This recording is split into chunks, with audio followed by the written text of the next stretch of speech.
I think, is that we work to reshape the way that people view harm. Because that's one of the biggest issues in the system, is that when a perceived harm is done, when a young person does something wrong, immediately they're criminalized. And we have to look at harm in the same way that we would want people to look at us if we create a harm, with forgiveness, the ability to learn from your mistakes. Adolescents, even though they look like, younger adults, their brains are still not developed fully so that they make the best decisions. And so I think right now the most important thing we're doing is just coming forth with an education campaign to let people know that there are different ways to address harm that's caused. There are different ways to build relationships in schools. There are different ways to change the school climate with other philosophies, not just coming in with this magical program that everybody's believing in right now, but with a philosophy that people can buy into, people can definitely understand. And what we believe in, what we practice within our organization, relationships with each other, is restorative justice. And restorative justice is a very powerful philosophy that doesn't really look at just how do we punish young people, but what makes people do right most of the time. Because most of the time we get along. Most of the time the kids in the school really are doing what they're supposed to do. So what makes these young people do right most of the time? And when they don't do right, when they make a mistake or make a bad choice, what can we do to address the harm, to allow them to make right and repair the harm, and then reintegrate back into the classroom, into the school system with dignity? Well, it appears to me that one of the elements in terms of this movement from schools to prison has to do with this idea of zero tolerance. Why don't you, because I think that was what you got caught on. Is that right, Ms. Hughes? This idea of zero tolerance, which is to say that there could be no forgiveness if the idea is what? Zero tolerance. Right. That is, you've committed a sin or whatever, and therefore you're out. Is that how most people interpret zero tolerance in the system? Yes, very true. And what a lot of people don't know is that the zero tolerance laws are very flexible, that they're very specific as to what they're supposed to be used for. But a lot of schools and a lot of principals use them just very fluidly for whatever they feel like using it for in the moment. It's not implemented consistently across schools. It's not implemented consistently across districts. And also, most of the time, there's no progressive discipline along the way. We jump from, okay, he got in my face and I didn't like it, or he walked out of the classroom, or his pants were sagging, or, just something that could have been addressed in a much different way. We go from 0 to 60 in 4 seconds, as opposed to looking at what other options we have. And so, and when you get caught up in this system of zero tolerance, that you got to go and whatever, there's no appeal that you could have made during when you got caught up in that situation, Ms. Hughes? Yes, sir. It was an appeal. It was like, actually, I was out of school for 6 weeks, so I couldn't even go to another school, so I was just basically homebound. And so you zero tolerance sent you home for 6 weeks, and with the expectation of what happened? With the expectation of staying out of school for a calendar year, to not being able to go back to school, to the time that I was expelled, to the next year, to that same time. So we went from, she was expelled for a calendar year, and then we went through the process of appeals, and they reduced it to six weeks? Yeah. And then she ended up having to transfer But schools. she's also separated from all of the people that she knew in that school from the first time. Is that right? Yeah, from actually elementary school. So I had grew up with them. They had knew me. They had basically knew my story, my struggle, and how I wanted to be different. And I was just separated from them. Oh well, Pastor Walker, what can you say about how you can, outside of what she's doing, to make this a much wider sweep in terms of making sure that folks come to an understanding of what's going on? Well, the blessing, Dr. Haney, in Ms. Hughes' life is that she has somebody to speak up for her. And had she not had a voice other than her own to speak on her behalf, then she'd have just been pushed out of the system for that year. And then what could have happened to her mindset over that period of time, we don't know. But we're thankful that she did have some people that will speak up for her and challenge, like Rashida said, we're not fighting the system, but challenging the system to do what's right. And if principals have the leeway to be flexible with this zero tolerance, then why are they not doing it? Why are they so quick to rush to judgment, to push somebody's life down the drain? And, my only response to that would be, of course, this prison industrial complex, this privatization of prisons, and the monies, people are exchanged on the stock market now. So if we got this system in place, which is another thing needs to be dismantled, this privatization of prison. Because now you got judges and everybody getting caught up with selling people into the prison system. Then you got the school to prison pipeline, which definitely got to be challenged, got to be broken up, so that we can stop people from being funneled from the third grade, identifying the third grade. Very good, going to the prison. Absolutely. Very good. And of course, let me thank the three of you for coming by, Ms. Hughes and Ms. Patuga, and Pastor Walker for giving us that excellent information. And I think that it sort of laid the foundation for folks to see things a little different in terms of what is really happening in the system. And of course, we'll be back with our audience next week for another informative edition of Comments. Thank you and good morning.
Thank you and welcome to the show this morning. The topic this morning is From Schools to Prisons, Breaking the Pipeline, Part 2. And we're fortunate to have with us to talk about From Schools to Prisons, Breaking the Pipeline, Ms. RFatuga and Ms. Sharice Hughes and Pastor KWalker.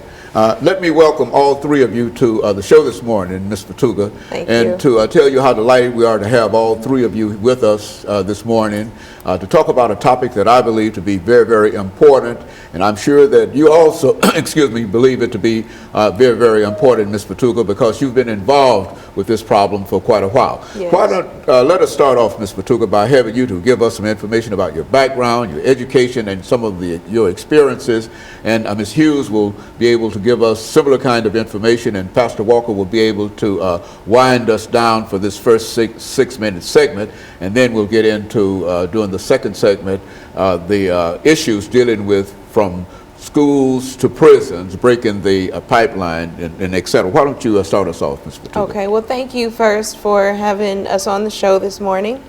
My name is RFatuga, and I am the founder of Gideon's Army, Grassroots Army for Children. We are a grassroots organization that focuses on dismantling the prison pipeline. Grassroots meaning that we are people who are affected by this issue, who are advocating for change. I graduated from Vanderbilt University, Peabody College.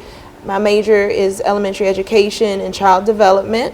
And I love Nashville so much that I decided to stay and really just give back to this city because I was given so much as a student in college. And so I stayed and became a school teacher at Metro Public Schools for 7 years. And then I left the school system and just started to really do a lot of research to understand a lot of the issues that I saw our kids having once they got out of elementary school and into middle school and high school. And I came to understand that there was a systemic issue that really needed to be addressed. Very good. Now, Ms. Hughes, what about you? Give us some information about your background, your education, and in a real sense, how you got to where we are now. Okay, well, my name is Ms. Hughes, and I'm part of Gideon's Army nonprofit program, and I deal with mostly the teens, and I do little events called Peace Project. So every month we just come up with something to do, team-based, everything run by teams. I am a senior in high school this year. I'm getting ready to graduate, and pretty much everything I do is Gideon's Army. And so this is your last year in high school, and what are you planning on doing beyond high school, Ms. Hughes? In the summer, I'm going to get my CNA license for nursing and my dental programs, and I'm going to attend school for 2 years to get my associates and hopefully transfer to Vanderbilt for my 4 years. And of course, Pastor Walker, you know these two persons quite well, and why don't you, in addition to telling us how you became involved in this issue per se, why don't you tell us something about the two of them? Well, you know, Dr. Haney, personally, I'm interested, my interest is in people who are interested in helping people. You know, that's the whole calling on my life. You know, I came from a background of drug addiction. Spent 17 plus years of my life in active drug addiction and the like.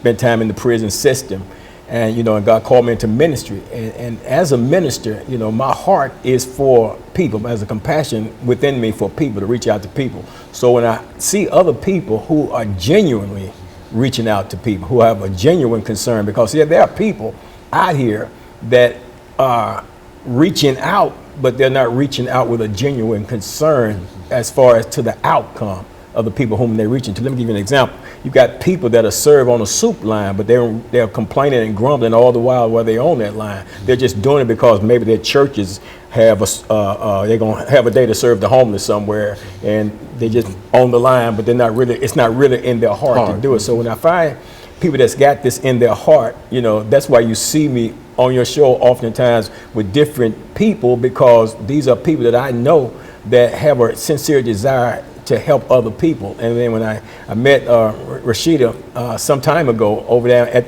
in the NAACP office over on Jefferson Street, and she began to talk to me at that time about some of the things that she was doing and some of the things that she was ready to do. She was explaining to me some things about Gideon's Army, and somehow we got disconnected for a period of time. And then I got an email about an event that she was having concerning the school to prison pipeline, and I immediately wrote that on my calendar, immediately responded to her email, guaranteed her that I would be there. Not only did I come, but I brought another one of my associate ministers with me from the church, had another one scheduled to come. So I'm genuinely concerned with what they're concerned about. Very good. And of course, we're going to take our first commercial break, and then we'll have Ms. Hughes to give us some information during the second segment. And we'll be back with our audience following this very, very short commercial break.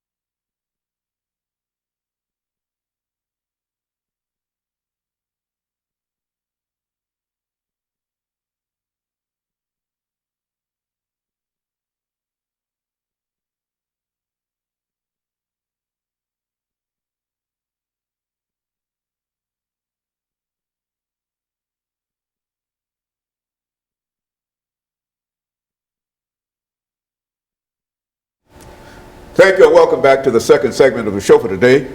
We're talking to Ms. Fatuga, Ms. Hughes, and Pastor Walker, and the issue is from school to prison, breaking the pipeline.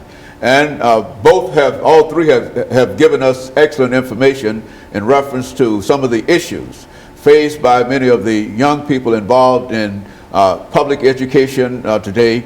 And I think that Ms. Hughes, you can give us some information about your background and your education and what you think about this whole idea of going from prison to from school to prison. Let's talk about it from that perspective. Okay, my name is MHughes, and I am a senior in high school, but the road to actually be a senior has not always been easy.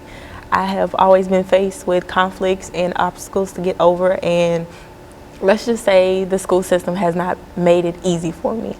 My junior year of high school, I had experienced something where I had played part in a fight, but I wasn't really at fault to be accused enough to be put out of school, but I was, and as of the zero tolerance in MHughes schools, I was kicked out for a calendar year. I appealed it, and I was kicked out for 6 weeks, and I was able to return back to a troubled high school or a transition school where I received my education to become a senior now with behavior students, and I just didn't like the way that I was placed. Like, it wasn't right. It was like they moved me from being a IB honor student to taking standard classes.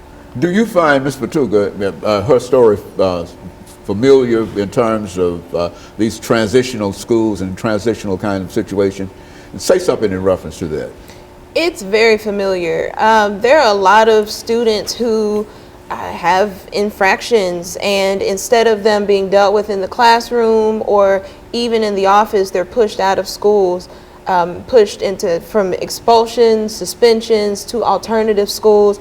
I do know that Metro Public Schools is working on their alternative school program, and I want to acknowledge the work that they are doing and the support that they've even given to Gideon's Army as we get out in the community and do the work. However, right now there is an issue, and it's a national issue. It's not just Metro Public Schools, it's not just the state of Tennessee, but nationally there's an issue with zero tolerance where our students are being pushed out for a lot of reasons that are ridiculous, and they are not consistent across race.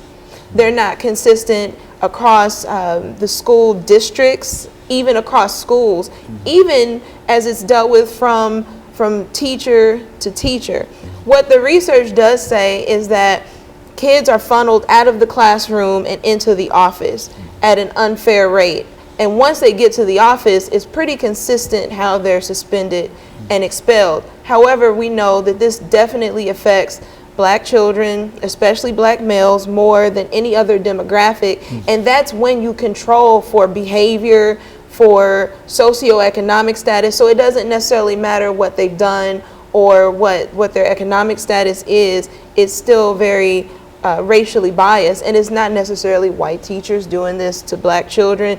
It's just an issue where our boys are being funneled out of the school. In this case, Mashirka was caught up in that same system, which is unfortunate. Like she said, she was an IB student. I was involved at that time. I looked through the accounts that other students had written where they said she did not do it, or she tried to stop the fight, that it had nothing to do with her, and still they wanted to suspend her for a calendar year, and she would have been suspended for a calendar year had we not appealed it.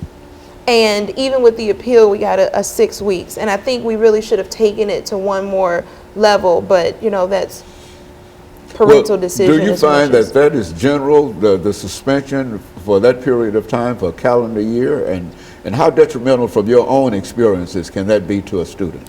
Suspending a student for any amount of time, expulsions, it's proven to be ineffective. Research says it is the most ineffective form of discipline in schools, and yet it's the most widely used. And we've known that since, I think, one of the first studies was done by the Children's Defense Fund in 1975. So we've known this for a long time, but you know, resistance to change from the system, even resistance to change from the community, because it's what we're familiar with. So a lot of times we say, well, these kids are bad, we need to just get rid of the kids who are causing trouble. But people don't look at things from a systemic perspective, understanding that everybody is functioning within this system the way the system is designed.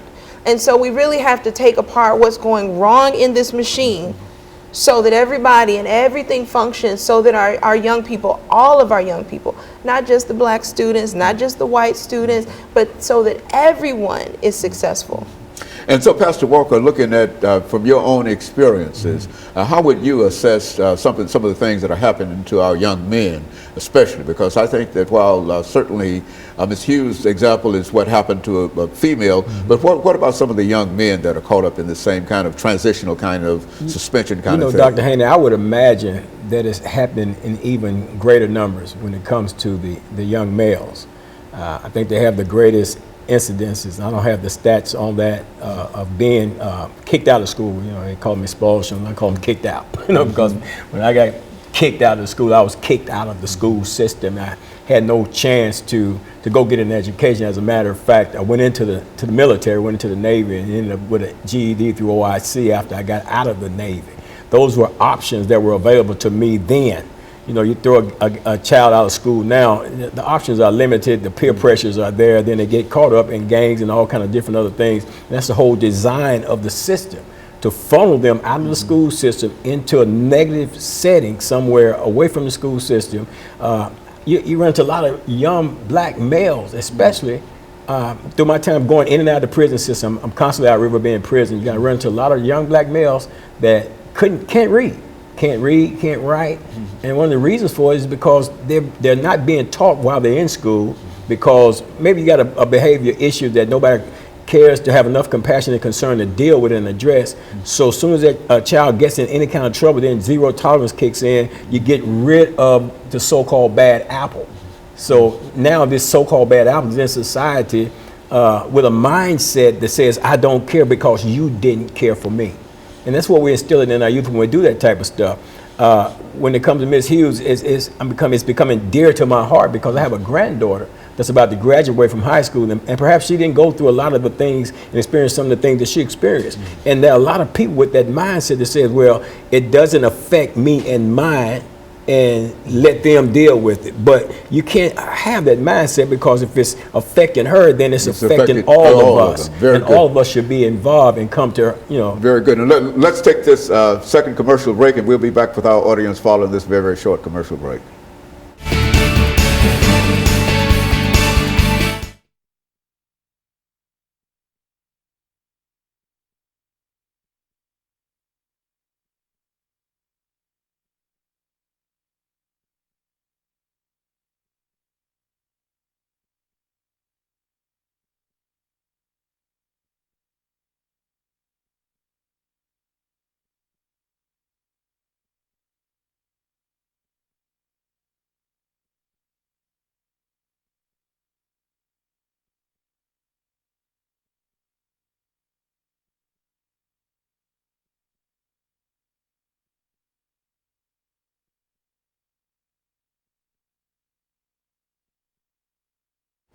Thank you and welcome back to the final segment of the show for today. We're talking to Ms. Fatuga, Ms. Hughes, and Pastor Walker in reference to some of the issues involved with young people getting caught up in expulsion and eventually ending up in the correction system. And of course, Ms. Fatuga, let's look at some of your experiences in terms of what we're talking about here today. Okay.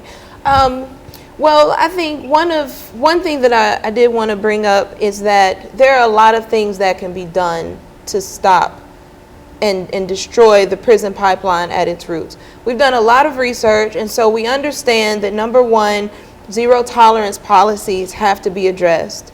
The juvenile court system is going to have to be restructured. We can't just continue to bring in different programs and put bandages on the situation. We have to restructure the program, which is actually, it's called BARGE, Balanced and Restorative Justice, and it's recommended by our federal government, but it's something that we have to do here.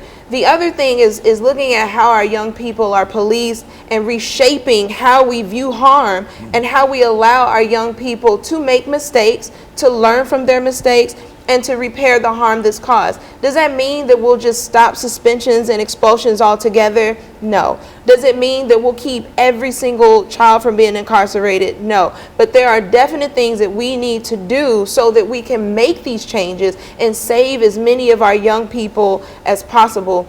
And so we're launching a really big campaign. The young people have named it Set Your Own Bars. That they don't have to answer to these statistics. They don't have to become a statistic. They don't have to prescribe to the youth violence and all of these things. And they don't have to bow down to this system of oppression of this actual prison pipeline that's funneling them, that they have the power to make the changes that need to be changed. And so phase one, which is what we're in right now, is educating the community and building a stronger base of young people to participate. We've got some really amazing high school and college students who are leading the way, paving the way, but we can always use more. We can always use more hands. And who knows better what is happening than the young people who are in that system? Ms. Hughes, when you think about some of the things that Ms. Fatuga has said here, can you build your own experiences into how you felt when you were expelled from the school system? I mean, what kind of emotions overwhelmed you during that time, and how long did you feel depressed and et cetera in reference to that? And what negative impact do you think that this had on your life?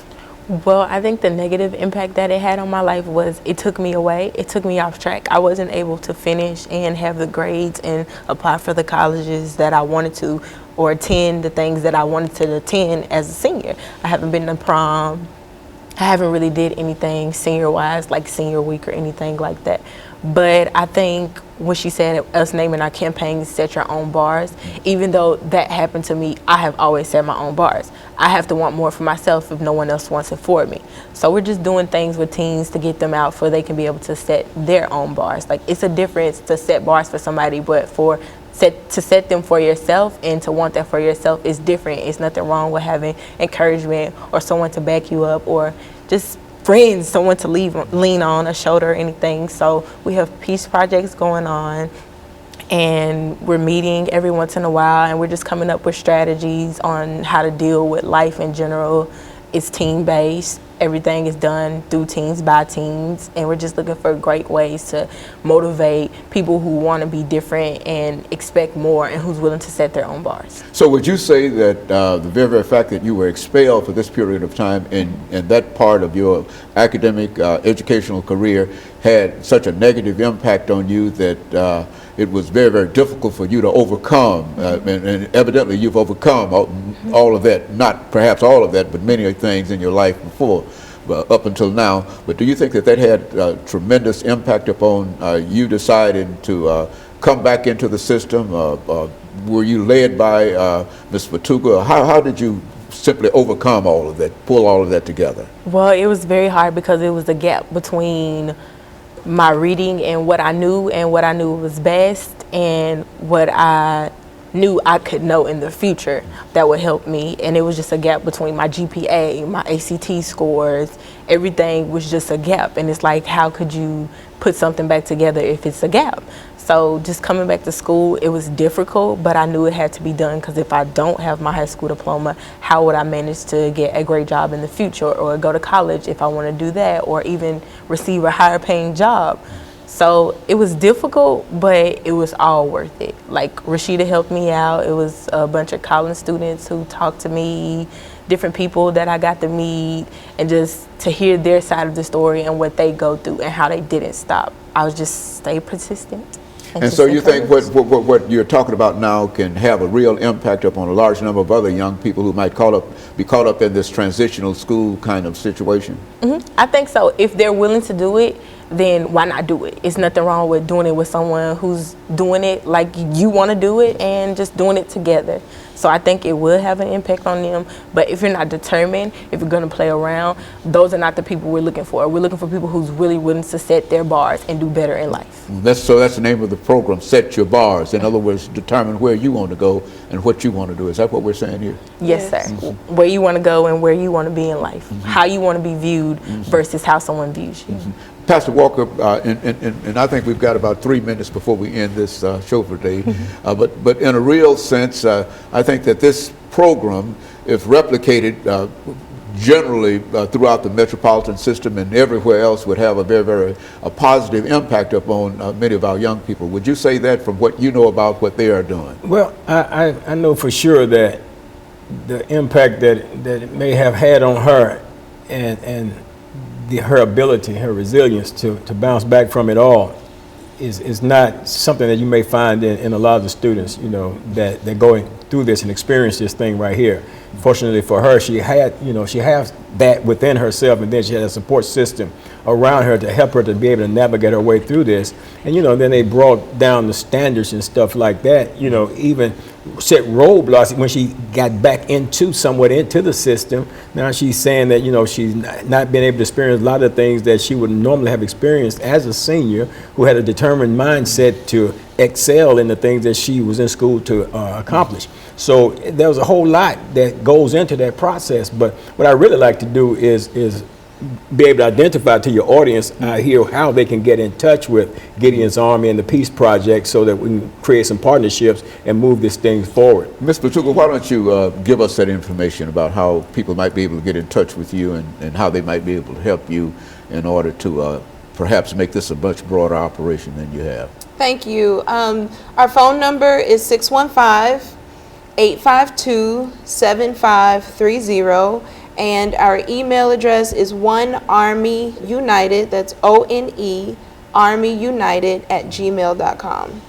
And so they can get in touch with you, and you've got some information that you can send out to them and sort of encourage them to do other things. Is that what you're saying? Yes, we have got work. We are going to, if you call us, we are going to put you to work. There are so many things to do, from voter registration to volunteering with young people to hosting events. I mean, there's so many different things that can be done. So, Pastor, final comments. And we need that help. We need that help. We need it from people who have children in the school system who are experiencing that. We need that help from people that have children in the school system who are not experiencing that. We need voices from both sides of this thing, because this is so important, because it's affecting our children, and if it affects our children, it's going to affect the whole of society, because after all, we're saying that the children are our future. So if the children are our future, seem like we would want to be actively involved in nourishing our future so that we can have a hope.